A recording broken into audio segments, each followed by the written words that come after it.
നമസ്കാരം. ഇക്കഴിഞ്ഞ ലോക്സഭാ തെരഞ്ഞെടുപ്പിൽ CPM-നേറ്റ ഇടതുപക്ഷത്തിനേറ്റ തിരിച്ചടി വളരെ കനത്തതായിരുന്നു. ആകെ ഉണ്ടായിരുന്ന ഒരു MP ആലപ്പുഴയിൽ AM ആരിഫ്, അദ്ദേഹവും തോറ്റു. അദ്ദേഹത്തെ തോൽപ്പിച്ചുകൊണ്ട് KC വേണുഗോപാൽ CPM നേതൃത്വത്തെ ഞെട്ടിച്ചുകൊണ്ട് വിജയിക്കുകയും ചെയ്തു. കഴിഞ്ഞ തവണത്തെ പോലെ ഒരു സീറ്റ് മാത്രമായി ഇടതുപക്ഷത്തിന് ഒതുങ്ങേണ്ടി വന്നു. ഇതോടെയാണ് CPM അപകടം മണത്തത്. അതായത് കേരളത്തിലെ ഏറ്റവും വലിയ ഒരു പ്രബല സമുദായമാണ് ഈഴവ സമുദായം. ആലപ്പുഴയിൽ തന്നെ വലിയൊരു വിഭാഗം ജനങ്ങളും ഈഴവ സമുദായങ്ങളാണ്. അവരിൽ വലിയൊരു വിഭാഗം, ആ സമുദായങ്ങളിൽ തന്നെ വലിയൊരു വിഭാഗം CPM-ലെ അല്ലെങ്കിൽ കമ്മ്യൂണിസ്റ്റ് പ്രസ്ഥാനത്തിൻ്റെ അണികളുമാണ്. അപ്പോൾ ഇവരുടെയൊക്കെ വോട്ടുകൾ ചോർന്നു പോയി എന്ന് മനസ്സിലാക്കിയതോടെയാണ് പുതിയ തന്ത്രവുമായി CPM രംഗത്തിറങ്ങിയത്. അതായത് SNDP ശാഖകളിൽ പാർട്ടി അണികൾ സ്വാധീനമുറപ്പിക്കാനും അവിടെയൊക്കെ പ്രവർത്തിക്കാനുമൊക്കെയുള്ള ഒരു തീരുമാനം പാർട്ടി സെക്രട്ടറി MV ഗോവിന്ദൻ തന്നെ തുറന്നു പറഞ്ഞിരുന്നു. എന്നാൽ അതിന് ശരിവെക്കുന്ന സംഭവമാണ് കഴിഞ്ഞ ദിവസം ആലപ്പുഴയിലെ മുഹമ്മയിൽ SNDP ശാഖാ ഭാരവാഹികളുടെ തെരഞ്ഞെടുപ്പിൽ CPM പാനൽ വിജയിച്ചു എന്നുള്ളതാണ് ഇപ്പോൾ പുറത്തു വരുന്ന വിവരം. ലോക്സഭാ തെരഞ്ഞെടുപ്പിലുണ്ടായ വോട്ട് ചോർച്ച ഇനി ആവർത്തിക്കരുത്. അതായത് നിയമസഭാ തെരഞ്ഞെടുപ്പ് വരുന്നുണ്ടല്ലോ, അടുത്ത 1.5 വർഷങ്ങൾക്ക് ശേഷം നിയമസഭാ തെരഞ്ഞെടുപ്പ് വരുന്നുണ്ട്. ഇക്കണക്കിന് പോയാൽ CPM നിലം തൊടില്ല, ഇടതുപക്ഷം കേരളത്തിൽ നാമാവശേഷമാകും എന്നുള്ളൊരു ചിന്ത CPM നേതാക്കൾക്ക് തന്നെയുണ്ട്. അതുകൊണ്ട് തന്നെയാണ് ലോക്സഭാ തെരഞ്ഞെടുപ്പിലുണ്ടായ വോട്ട് ചോർച്ച ആവർത്തിക്കാതിരിക്കാനായി SNDP ശാഖകളിൽ സ്വാധീനമുറപ്പിക്കാനായി CPM നീക്കങ്ങൾ തുടങ്ങിയിരിക്കുന്നത്.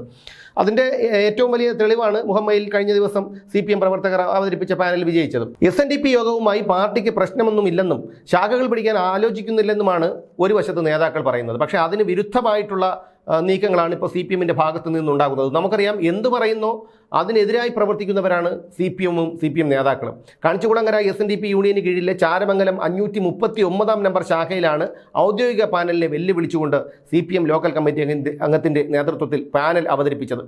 പാർട്ടിക്ക് മേൽക്കൈയുള്ള പാനൽ വന്നതോടെ ഔദ്യോഗിക വിഭാഗം പാനൽ പിൻവലിച്ചു. ഇതോടെ മറുപക്ഷത്തിന് എതിരില്ലാതായി. അങ്ങനെ അവർ വിജയിച്ചു. ഒന്ന് ആലോചിച്ച് നോക്കൂ. അതായത് സമുദായ സംഘടനകളിൽ പോലും സ്വാധീനമുറപ്പിച്ച് ഭരണം പിടിച്ചെടുക്കാനാണ് CPM ഇപ്പോൾ ശ്രമിച്ചുകൊണ്ടിരിക്കുന്നത്. CPM ലോക്കൽ കമ്മിറ്റി അംഗം G മുരളിയാണ് പുതിയ സെക്രട്ടറി. CPM-ന്റെ 2 ബ്രാഞ്ച് സെക്രട്ടറിമാരും കമ്മിറ്റിയിലുണ്ട്.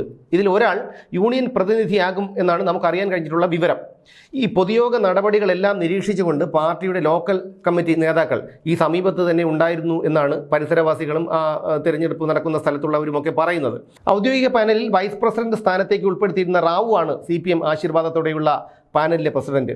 പാർട്ടിക്കാർ ഉൾപ്പെട്ട പാനലിൽ പ്രസിഡന്റായി ആദ്യം ഉൾപ്പെടുത്തിയത് G മുരളിയെയാണ്.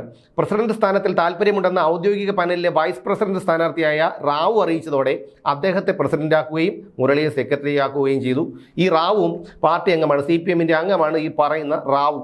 യഥാർത്ഥ ശ്രീനാരായണീയരെ ഒഴിവാക്കിയെന്നും പാർട്ടി തീരുമാനമെന്ന് പറഞ്ഞ് ചിലർ ഭീഷണിയുടെ രീതിയിലാണ് പാനൽ അവതരിപ്പിച്ചതെന്നുമൊക്കെയാണ് അവിടെ ഉയർന്നു വരുന്ന ആരോപണം. ഇതിനെതിരെ യോഗം നേതൃത്വത്തിന് പരാതി നൽകാൻ മുൻ ഭാരവാഹികൾ ഉൾപ്പെടെയുള്ളവർ നീക്കം തുടങ്ങി എന്നാണ് നമുക്കറിയാൻ കഴിഞ്ഞിട്ടുള്ള വിവരം.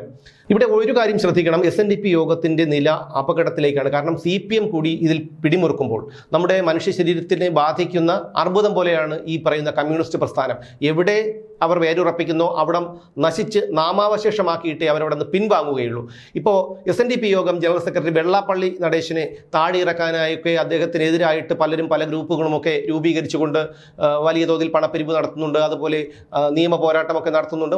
അതൊക്കെ അവരുടെ കാര്യം. പക്ഷേ ഈ സാഹചര്യം, അതായത് വെള്ളാപ്പള്ളി നടേശനോടൊപ്പം ഇടഞ്ഞു നിൽക്കുന്നവരെ കയ്യിലെടുക്കാനാണ് CPM-ന് ശ്രമം. അത്തരക്കാരെ കയ്യിലെടുത്തുകൊണ്ടായിരിക്കണം CPM ഇപ്പോൾ മുഹമ്മയിൽ ഈ പാനലിൽ വിജയിച്ചിരിക്കുന്നത്. വെള്ളാപ്പള്ളി നടേശനെ താഴെ ഇറക്കാനാണ് ഇവരുടെയൊക്കെ തീരുമാനം. അതിനായിട്ടാണ് ഇവർ പല ഗ്രൂപ്പുകളായി പ്രവർത്തിക്കുന്നത്. പക്ഷേ ആ ഗ്രൂപ്പുകളെ മുതലെടുത്തുകൊണ്ടാണ്, അല്ലെങ്കിൽ അവരെ വിലക്കെടുത്തുകൊണ്ടാണ് CPM ഇത്തരത്തിലുള്ള ഒരു പ്രവർത്തനം നടത്തി SNDP യോഗത്തിലേക്ക് കൂടി കടന്നു കയറിയിരിക്കുന്നത്. പക്ഷേ അങ്ങനെ CPM SNDP യോഗത്തിൽ പിടിമുറുക്കുകയാണെങ്കിൽ, CPM നേതാക്കൾ SNDP-യുടെ തലപ്പത്തോ അതുപോലെ ഭരണസമിതിയിലോ ഒക്കെ വരികയാണെങ്കിൽ SNDP-യുടെ ഇനിയുള്ള ഭാവി എന്താകുമെന്ന് നമുക്ക് ഊഹിക്കാവുന്നതേ ഉള്ളൂ.